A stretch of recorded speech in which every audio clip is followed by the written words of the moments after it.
እባካችሁ አብላችሁ ነው። እባካችሁ ንስሐ ግቡ። እባካችሁ አብላችሁ ተጠበቁ። እባካችሁ ከኛ ራስ ውረዱ። ሰው ማምለካችሁን አቁሙ። ይህንን ጸበል እግዚአብሔር ሰጥቶናል። በቁፋሮ የተገኘ ጸበል አይደለም። እየሰማችሁ ነው። ስለዚህ ባለቤቱ እግዚአብሔር ብቻ ነው። ባለቤቱ አቡነ ሐራ ብቻ ናቸው። ወደኛ ብዙ ሰዎች እየመጣችሁ አባ ዳውሱ እግሬን አሞኛል ንገሪው ለአቡነ ሐራ። የእግር ስፔሻል ነው። የካንሰር ስፔሻል ነው። የጉበት፣ የኩላሊት፣ የሳምባ፣ የኤችአይቪ የሁሉ ነገር ስፔሻል ናቸው። ዝም ብለው ያገኙት አይደለም።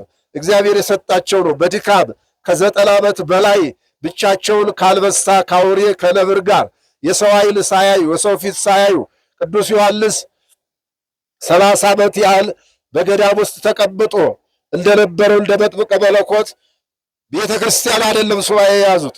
ቤተክርስቲያን አካባቢ አይደለም የኖሩት። ዳቤ ቢገኝበት አይደለም የነበሩት። አቡነ ሐራ ብቻቸውን የነበሩት ብቻቸውን ነው። ጠየቁት። ለዓለም የሚበቃ በረከት እግዚአብሔር ሰጣቸው። እግዚአብሔር ይመስገን በሉ። አስተውሉ። ለምሳሌ ገዳም ሄዶ መሳለም፣ ቅዳሴ ማስቀደስ፣ አንዳንድ አገልግሎቶች ማገልገል ይቻላል። የመንፈስ ቅዱስን አሰራር ወደ ራስ ለማምጣት ግን ጠበቅ ያለ እምነት ያስፈልጋል። ይሄ ኃይል ነው የሚወጣው። ኢየሱስ ክርስቶስ በሚያስተምርበት ሰዓት ብዙ ሰው እየተከተለው እያጋፋው ባለ ሰዓት አንዲት ሴት መጣ፣ ጨርቁን ነካች። ከዛ ዘወር አለ። ዘወር ያለ ምክንያት ጨርቁን ስለነካችው ሳይሆን ኃይል ከእርሱ ስለወጣ ነው። የማዳን ኃይል። የምን ኃይል? የምን ኃይል? ለምን ዘወር አልክ ሲሉት ሐዋርያት ጌታ ብላለ ኃይል ከእኔ ወጥቷል አለ። ሲያድን ማለት ነው። አማኝ መጣች። ጨርቅች ነግቼ ነገር በቃ ሰው በስቷል። እጁን ሊዳስሰኝ በቃሉ ሊናገር ጊዜ አላገኝም። ስለዚህ ያለኝ አማራጭ ጨርቁን እነካለሁ እፈወሳለሁ ብላ 4 ነጥብ ዘግታ ነው የመጣችው። ዘግታችሁ ነው። ዝጉት። ድያለሁ ብላችሁ ነው። ተጠራጥሮ መዳን የለም። ብዙ ጊዜ አዲስ አበባ ብዙ ጸበል ስላለ ዙራችኋል፣ ለምዳችኋል። ጸበል እንኳን እናንተ መንፈሱ ለምደዋል። ወደዚህ ስትመጡ ግን በአዲስ ሐሳብ ነው። ስለዚህ ዘወር ብሎ ሲያት እየተንቀጠቀጠ የመጣ እግሩ ስር ወደቀች። እምነትሽ አድኖሻልና በሰላም ሂጂ አላት። ልብ በሉ። እኔ አድኜሻለሁ አላለም። እኔ ደጋግሜ እየተናገርኩ ነው። ከእኔ ራስ ውረዱልኝ፣ ከአባቶች ራስ ውረዱ። አዳይ ወደ ሆነው መድኃኔዓለም ተመልከቱ። ይሰማል። ትናንትና የምታዩት ይች መሰላል ከዚያ ታይ ነበረች። ሰው እየወረደ ነበር የሚወጣው የሚወርደው በመሰላሉ ነበር። አሁን መሰላሉን ውጦታል። ይሄው እንግዲህ በበጋ ከዚህ የበለጠ ምን ይደረጋል? እግዚአብሔርን ስራ ግሩም ነው ከማለት ውጭኛ ምን እናደርጋለን? ሁላችንም እኛ የእግዚአብሔር እጅ ስራዎች ነን። እንግዲህ እንዳለመታደል ሆኖ ያለንበት ዘመን ያለንበት ጊዜውም ስላልረዳን ትውልዱም ያው ተጠራጣሪ ስለሆነ እንግዲህ ፊልጶስ ናትናኤልን እንዳለው ነቢያት የሰበኩለትን ሐዋርያት የመሰከሩለትን ሙሴ በሕግ መጽሐፍ ላይ የጻፈለትን የናዝሬቱን ኢየሱስ ክርስቶስን አገኘሁት ሲለው በእውነት ከናዝሬት መልካም ሰው ይገኛል ወይ ብሎ አለ። ናና መተህ አለው። አዎ መተህ እኔ አግኝቼዋለሁ አንተም መተህ አለ። ከማየት የበለጠ የሚያስደስት የለም። መስማት ያው በስማ በለው በሰው ነው። በአይን ማየት ግን ከዚህ በላይ የለምና የሁሉ ያለው ህዝብ እያየ እየጎበኘ ነው። እኛ በግድ ቆፍረን አላመጣነውም። ጻድቁ በራይ አሳይተው በህልም አሳይተው ከዚህ ባዶ ጥንጫ ላይ ነው የፈለቀው። ማንም ሰው መጥቶ ይሄን ማድነቅ ነው ልቅስ። የእግዚአብሔርን የማዳን ሥራ የሚከለክል ምድራዊ ፍጡር የለም። ምክንያቱም እግዚአብሔር ከሁሉ በላይ ስለሆነ ከነገር ሁሉ በላይ ስለሆነ ለእግዚአብሔር የሚሳነው ነገር የለም። ደግሞ ይሄ ለሰዎች ይሄንን ቢያሳይና ይሄ ጸበል ቢወጣ የሚደንቅ አይደለም። በእውነቱ የሚገርመው እኛ ዋጋ የተከፈለልን የሰው ልጅ እኮ ክርስቶስን ለብሷል። የሰው ልጅ እኮ በክርስቶስ ደም ነው የተገዛው። የማዳን ስራውን ሳንጠራጠር ከማየት በላይ ሌላ ምስክር ስለሌለ ይሄ ጸበል እንግዲህ ትናንት ተጠምቀንበታል። ዛሬ ይሄው ሙሊት ብሎ ጢም ብሎ ነው ያደረው። ደግሞ ሁላችሁ ምስክሮች ናችሁ። እዚህ መታችሁ የምንለው ለዚህ ነው። ምናልባት የእግዚአብሔርን ስራ ከስጋዊ ጥቅም ጋር የምናያይዘው ከሆነ እግዚአብሔር ማንን ማዳን እንዳለበት ስለሚያውቅ፣ ምን መስራት እንዳለበት ስለሚያውቅ፣ በሰው ሐሳብ ስለማይጓዝ የራሱ ሐሳብ የራሱ ዓላማ ያለው አምላክ ስለሆነ ማንም እንዳገኘ የሚያንቀሳቅሰው አምላክ አይደለም። እግዚአብሔር እኛን ከተኛንበት አንቀሳቅሶ ቀስቅሶ እንዲህ እንድንመሰክር እንድንናገር የሚያደርገን የአባቶቻችን አምላክ ነውና ከሱ በላይ የሚሆን ሰው የለም። ለዚህም ነው ከዚህ ባዶ ጥንጫይ ላይ ከዚህ ባዶ መሬት ላይ ይህን ጸበል ያፈለቀው። ምክንያቱም ደካሞቹ የክርስቶስ ልጆች ናቸው። ዓይናቸው የፈዘዘ በማየት በመስራት የደከሙ እናት አባቶቻችን እንዲድኑ ሲፈልግ ደግሞ እዚህ ባዶ ጥንጫይ ላይ ቢያፈልቀው ማን ይከለክለዋል? ለዚህ ነው የሚከለክለው ስለሌለ ነው። በሰው አቅም የሆነውን ሰው ሊከለክል ይችላል። በእግዚአብሔር አቅም የሆነው እንግዲህ ይህን ጸበል ማን መከልከል ይችላል? ይህን ጸበል ግን ማስቆም ይችላል። ይህን ጸበል ማን መዝጋት ይችላል? ስለዚህ ለሁሉም ጊዜ ስላለው እግዚአብሔር በጊዜው ይህንን አድርጎልናል። ይህን ስላደረገልን ደግሞ ከልብ እናመሰግነዋለን። እግሬን እጄን ይቆልፈኝ ነበር። አሁን ጆሮዬን ተሽሎኛል። አሁን ትንሽ እግሬን ነው ያልተሻለኝ። ጭንቅላቴ ጆሮዬን እንደዚህ ነበር የሚሽከረከር። የነም ጸበል ተጀመርኩኝ ትንሽ ለቆኛል። አሁን እየለቀቀኝ ነው። ከዚህ ጸበል ዳንኩ። እንቅልፍ የትናቅን እንቅልፍ የለኝም፣ ይከለክለኛል። አሁን እዚህ ተጠመኩ፣ እንቅልፍም እየወሰደኝ ነው። ሶስት አባቴ ምንድን ነው የተደረገለት? የሽንት ኢንፌክሽን ነበረኝ እና ጤና ጣቢያ ሲሄድ ጤና ጣቢያ ደግሞ ወደ ምኒልክ ጻፈልኝ። ምኒልክ ስመላለስ የካቲት 16 ስመላለስ ቀጠሮን ለኦፕሬሽን ብሎ እንትን አለ። ከዛ ደግሞ አይ ደህና ነህ ወደ ጥቁር አንበሳ እንጻፍልህ ሪፈር አሉኝ፣ ጻፉልኝ። ጥቁር አንበሳ ደግሞ ለካቲት 18 ኦፕሬሽን ትሆናለህ ብሎኝ ቀርቤ እንደገና አይ ደህና ነው አሉኝ። እንግዲህ እንዴት ነው እያመመኝ እንደዚህ ለምን ትሉኛላችሁ ሲላቸው አይ እንግዲህ የነሐሴ 8 ቀርባለህ ቀጠሮ አሉ። እንደዚህ እያመመኝ እንዴት እንደዚህ ይሆናል ሲላቸው አይ ያው ነው ብለው እንትን አሉኝ። ቀጠሮዬ እንግዲህ እነሱን ትቼ አምናሃራም እዚህ ጸበል አለ አሉኝና መጣሁኝ። እግዚአብሔር ይመስገን ከነሱ ሁሉ ነገሮች ሽንቴም ሮርማን ነው የምሸነው። እግዚአብሔር የተመሰገነ ይሁን። አባታችን ደግሞ ምንድነው ሶስ የተደረገለው? ሰው ሀገር ከዚህ ማለት ነው ከሱዳን ያደኩኝ። ከዚያ ሕክምና ብዙ ቤተክርስቲያን ረድቶኝ አልተቻለም። አሁን ግን እዚህ መጥቼ ስታጠብ ሳለሁ ከማርያም እኔ ሙሉ በሙሉ እያየ ነው። እኔ ሽባ ነበርኩኝ 7 ወር መድኃኒዓለም ተማላለሻ ተጠመቅ ያለው። ከዛ እሁድ መጥቼ እዚህ እመቤታችን ማለት ነው ደከመኝ። በቃ ዳጌትም ስላለው መድኃኒዓለም ደከመኝ ብዬ አለቀስኩኝ። ገኛ በ3 ቀን እኔ ዳንኩን ከእምነት ተቀብቼ ማለት ከሳውን እየተቀባው ነው። በቃ ሰውነቴ በሙሉ ጉልበቴ ምናምን ፈነዳ።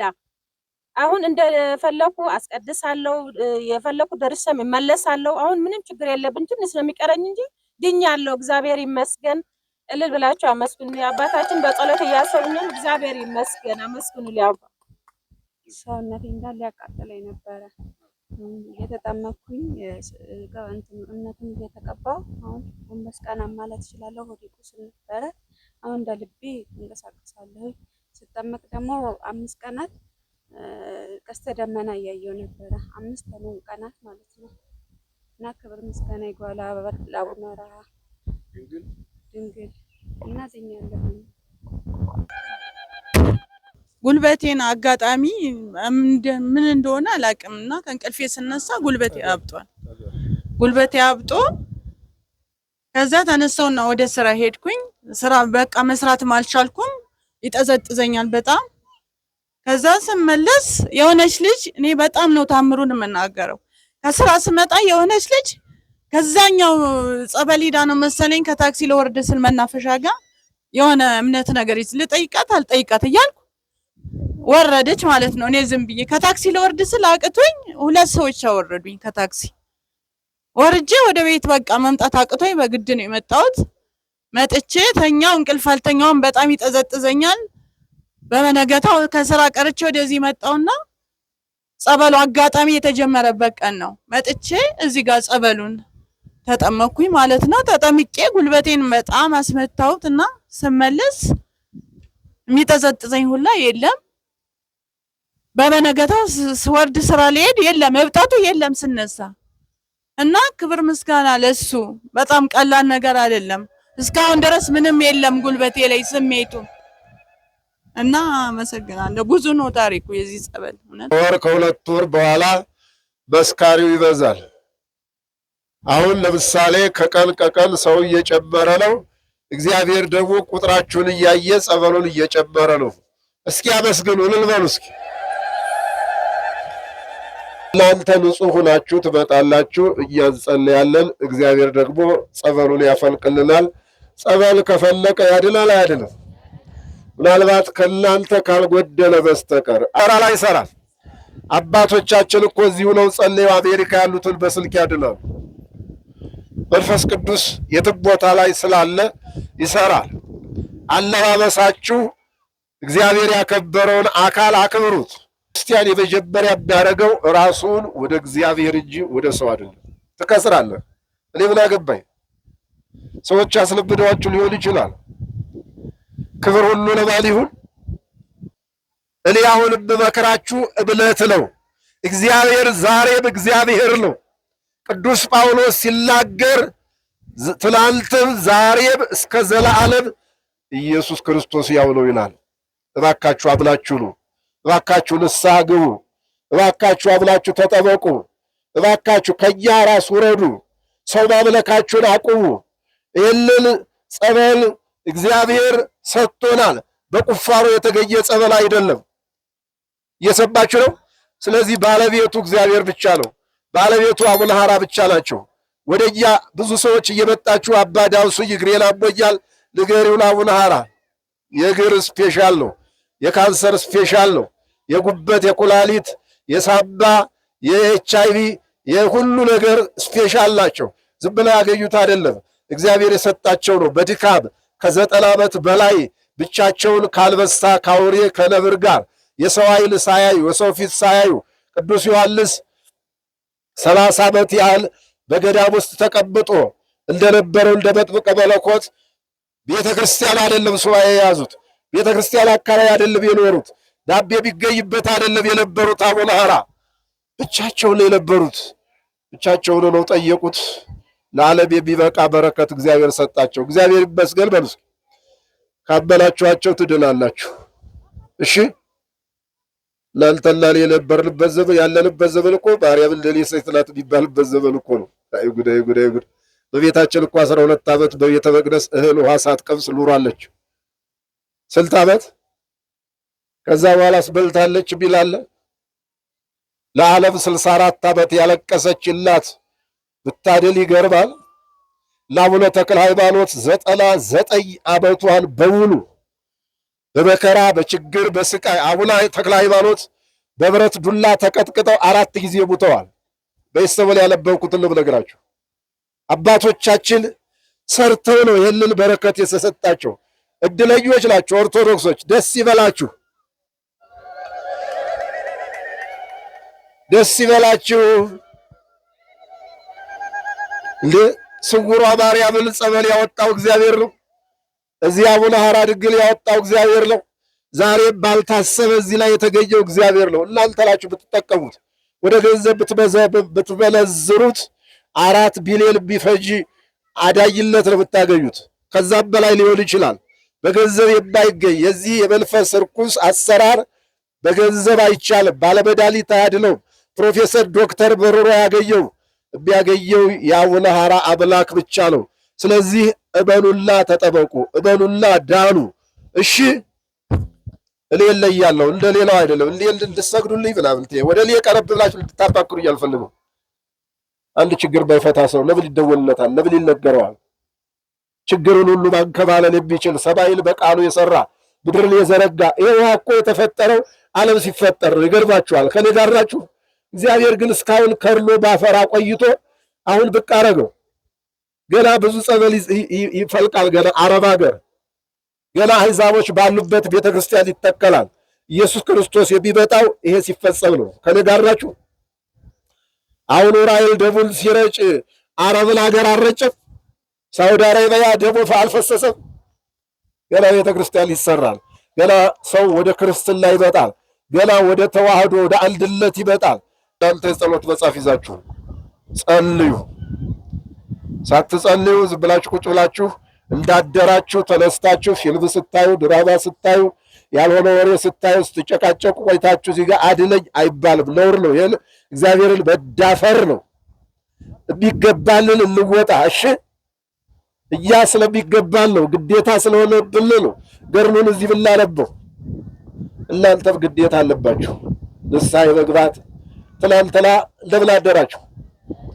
አባታችን በቀን 41 ጊዜ ስገዱ ብለው ሰጥተዋችኋል። በዓል ሳይሆን በስራ ቀን እየሰባችሁ ነው። የግዝት በዓል በሌለበት ሰይጣን ይገርማችኋል፣ ስግደት ይፈራል። ጸሎት ተለባብዷል፣ ጾም ተለባብዷል። እንደ ስግደት ቢፈራው ነገር የለም። ስለዚህ በስገድ ልበዱ። ከዛ በተረፈ እዛው ጸበሉ ውስጥ አብሮ ያለው አፈሩ እብለት ነው። በጣም የላመ ነው። ሲደርቅ ደግሞ ድንጋይ ነው የሚሆነው። በጣም የላመ ነው። በጣም ቢመች ነው። በእውነት ነው ብላችሁ ተቀውት። አባታችን አቡነ ሐራ ድንግል የተሰጣቸው ቃል ኪዳን ነው። እየሰማችሁ ነው።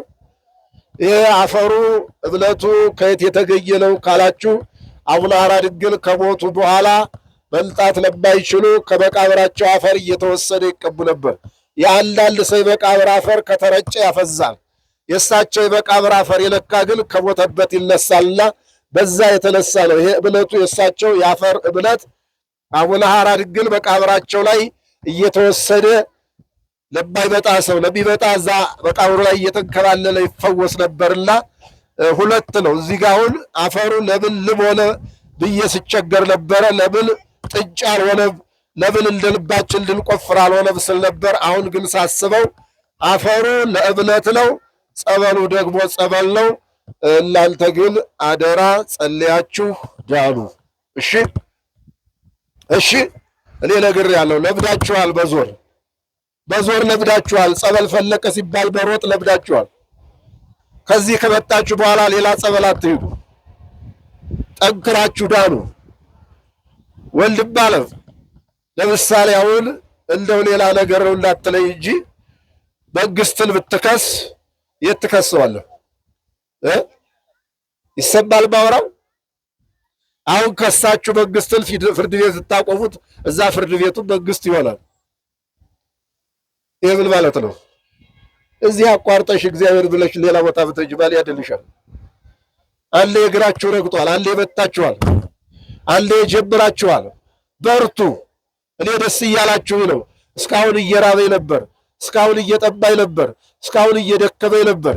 ትናንትና ያለን ስላሳጠረዋል፣ ይህን ስላሰራዋል። እግዚአብሔር ባርካቸው። ላስቲካ ብትሆንም አሁን ከዚህ በኋላ አይረበኝም። እግዚአብሔር ይመስገን። ለምን የሰው ራብ ነው መጥፎ። እናንተ ከመጣችሁ ከተጠበቃችሁልን ከዳናችሁልን ችግር የለም። በርቱ። የታበበ ሰው ይዛችሁ ነው። እሺ እሺ በሏ። እስቲ ወንጌል አንድ ሁለት ቃል መናገር እፈልጋለሁ። ዛሬ ቅድስት ይባላል። ጌታችን መድኃኒታችን ኢየሱስ ክርስቶስ የጀመረው ጾም ነው። ኢየሱስ ክርስቶስ ለምን ጾመ? ለምንስ እኛ እንጾማለን ካላችሁኝ ኢየሱስ ክርስቶስ ስራ ሊጀምር ነበር። የምን ስራ? የማዳን ስራ። የምን ስራ? የወንጌል ስራ። ንስሐ ግቡ ከማለቱ በፊት እርሱ ራሱ ወደ ምድረ በዳ መንፈስ ቅዱስ ወሰደው ይላል። 40 ቀንና 40 ሌሊት እንደቆመ እጁን እንደዘረጋ ሳያጥፍ እህል ሳይቀምስ ውሃ ሳይቀምስ ልብሱን ሳያስተካከል ሳይቀይር 40 ቀንና 40 ሌሊት የጾመበት አብይ ጾም ይባላል። አብይ የተባለው በተለቁ አይደለም። ከኔ ጋር ናችሁ? ጌታ ስለ ጾመው ነው። ሌሎች ጾሞች ነቢያት፣ ሐዋርያት ናቸው የጾሙት። ይህ ግን ሰማይና ምድርን የፈጠረ እግዚአብሔር ነው። ተሳክቶለታል። ደግሞ ጾሞ ስለጀመረ ሐዋርያትን ሰብስቦ ታሪክ ሰርቷል። እስካሁን ድረስ የተወለድነው በወንጌል ነው። እየሰማችሁ ነው። ስለዚህ ጌታችን መድኃኒታችን ኢየሱስ ክርስቶስ ስለ ጾመ ብዙ ስራ ሰርቷል። እኛም ደግሞ ርዕስ ይዘን እንጹም፣ ለመዳን እስኪ እንጹም። ስኳር በሽታ ያለብን ለመዳን፣ ኤች አይ ቪ ያለብን ለመዳን፣ ካንሰር ያለብን ለመዳን ዝም ብሎ ጾም ሳይሆን የእውነት ጾም ካጀታችሁ ጾማችሁ እግዚአብሔርን እንዲባርካችሁ፣ እግዚአብሔርን እንዲለውጣችሁ፣ እግዚአብሔርን እንዲፈውሳችሁ፣ ትዳር ለሌለው ትዳር እንዲያገኝ። በዚህ አጋጣሚ ያልተጀመረ ነገር አለ። እየሰማችሁ ነው።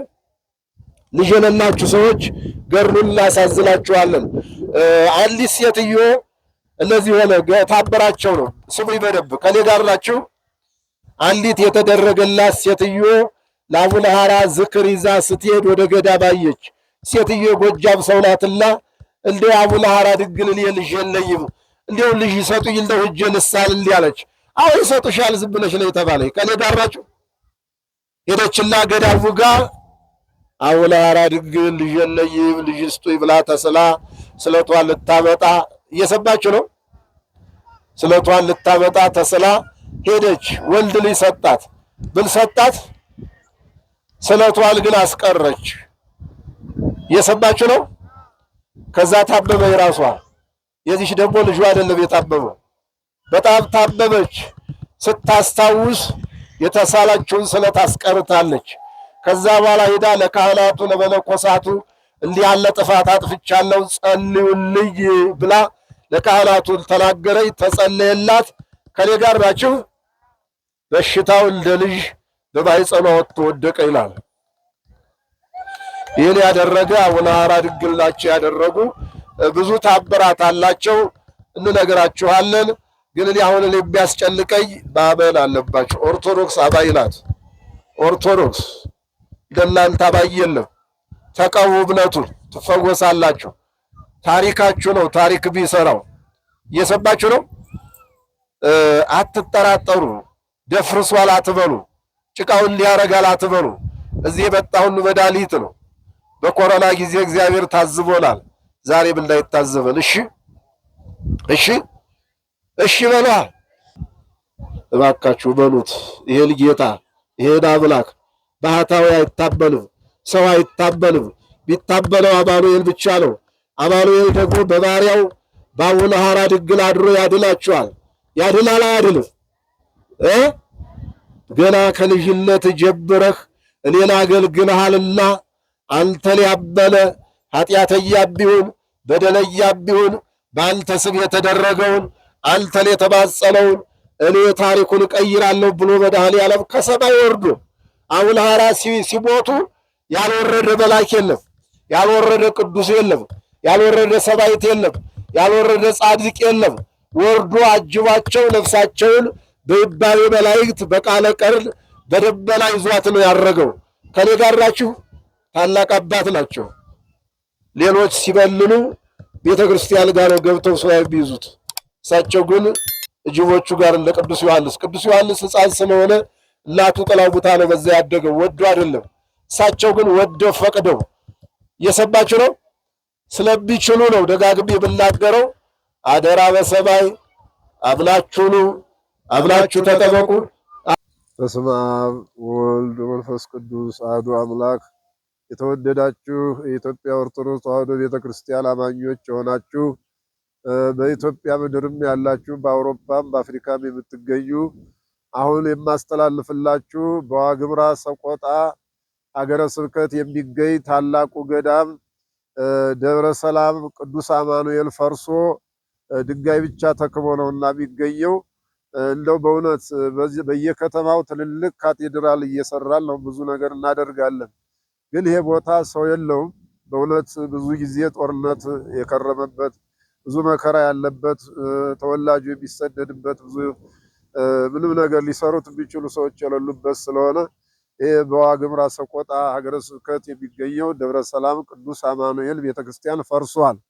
ይሄ ፈርሶ በእውነት እግዚአብሔር ሲናገር ለሐጌ ለነቢዩ በእውነት የእግዚአብሔር ቤት ፈርሶ እናንተ በዝግባና በጽድ በተሰራ ቤቶች ትኖራላችሁ ብሎ እግዚአብሔር እንደተናገረ፣ አሁን ግን በዝግባና በወይራ ሳይሆን በትልልቅ ግንቦች በፎቅ በሌላ እየኖርን እያደልቶን እየተቀመጥን በተለይ በዛ አካባቢ የተወለዳችሁ ትውልዳችሁ በዛ የሆነ በውጭ ሀገር የምትኖሩ ከዋግምራ ሰቆጣ የወጣችሁ እግዚአብሔር የባረካችሁ በዛ ሀገረ ስብከት ተወልዳችሁ ያደጋችሁ ትብታችሁ የተቀበረ የደብረ ሰላም ቅዱስ አማኑኤል ገዳም ፈርሷል።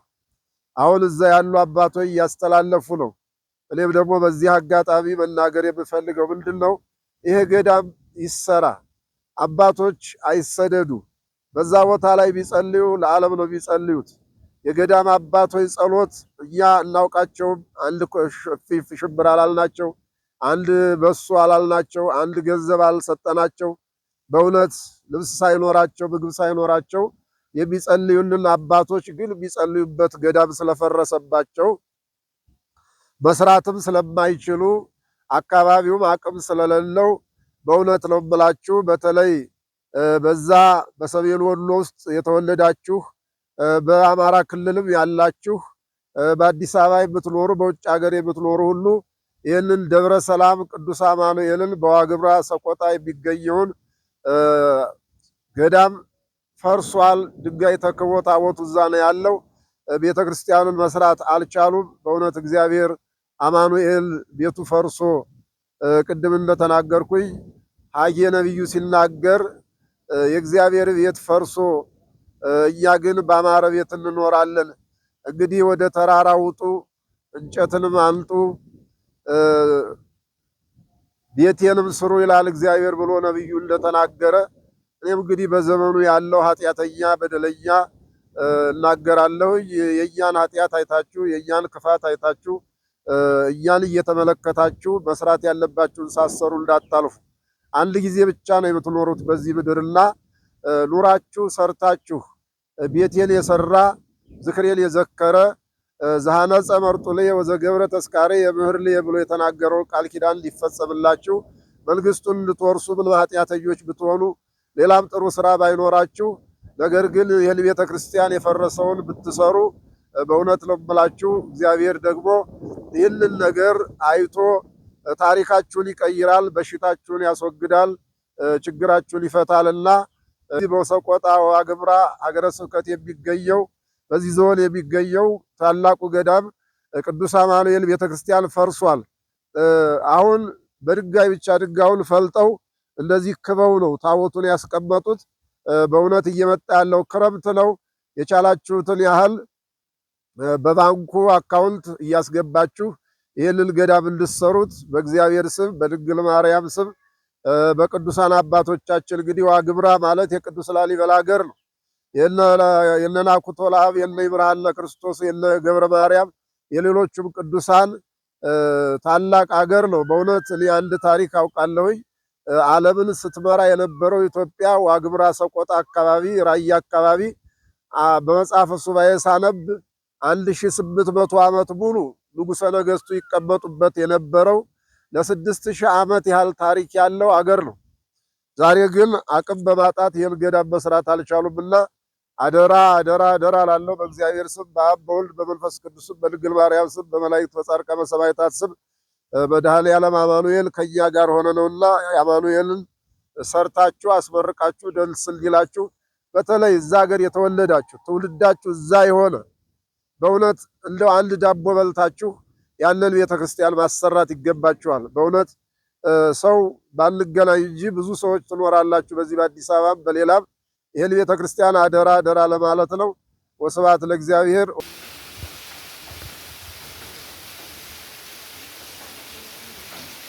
የምታዩት ቅዱስ አማኑኤል ቤተክርስቲያን ዋግምራ ሰቆጣ ሀገረ ስብከት ውስጥ የሚገኝ ቤተክርስቲያን ገዳም ነው። ወገኖቼ ይህንን ቤተክርስቲያን በተቻላችሁ መጠን እንድትረዱት። ምክንያቱም ገንዘብ ከእግዚአብሔር የሚሰጥ በረከትም ነው፣ ፈተናም አደራም ነው። ገንዘብ ከእግዚአብሔር የሚሰጥ ፈተናና አደራ ነው። ስለዚህ አደራችንን እንወጣበት። ምክንያቱም ዋጋችን በሰማይ ይሆናል። ይህ ቤተክርስቲያን ብዙዎች የምንድንበት የምንፈወስበት በስጋም በነፍስም የምንፈወስበት ነውና ይህ አካባቢ ደግሞ ምንም የሌለበት ድሃ ቤተክርስቲያን ስለሆነ በእውነት ይህንን ቤተክርስቲያን ብትረዱ በሩቅም ያላችሁ በውጭም ያላችሁ ይሄ የሚደርሳችሁ መልእክት ሁሉ በሀገር ውስጥም ያላችሁ ይህንን ቤተክርስቲያናችንን እባካችሁ እንድትረዱልን። ስለዚህ ለሁላችን በረከት ነው። ይህን የምትረዱ ሁሉ በስጋም ይባርካችሁ በነፍስም የዘላለም ሕይወትን ያውርሳችሁ አደራ እላለሁ ልጆቼ። ይህን እንደምትረዱም ደግሞ ተስፋ አደርጋለሁ። ክርስቲያን አባቶቼ፣ ወንድሞቼ፣ ልጆቼ፣ እህቶቼ አደራ እላችኋለሁ። በዚህ በአናቱ ጎርፍ ገባበት ቤተ መቅደሱ ከውስጥ አሁን ፈርሶ ይገኛል። በቃ ምንም ነገር የለበትም። ያን ሲፈርስ አሁን ለጊዜው አመተን ከዚች ይኸው መቃረጃ የነዚህ ያልኩ መጋረጃ የሌለው ባዶ ጥሬ ኳኛ ይሄ የከፍትና የፍየል ማደሪያ እንጂ ታዋት አልነበረም። ግን ለዕለታዊ ግን ሲቸግረን አመተን ሄች አስቀምጠን ያው እንገኛለን። እና ስለዚህ ግን ባላችሁ ነገር 15ኛ በዛ እነሳንንም ያላችሁ ነገር እርዱና።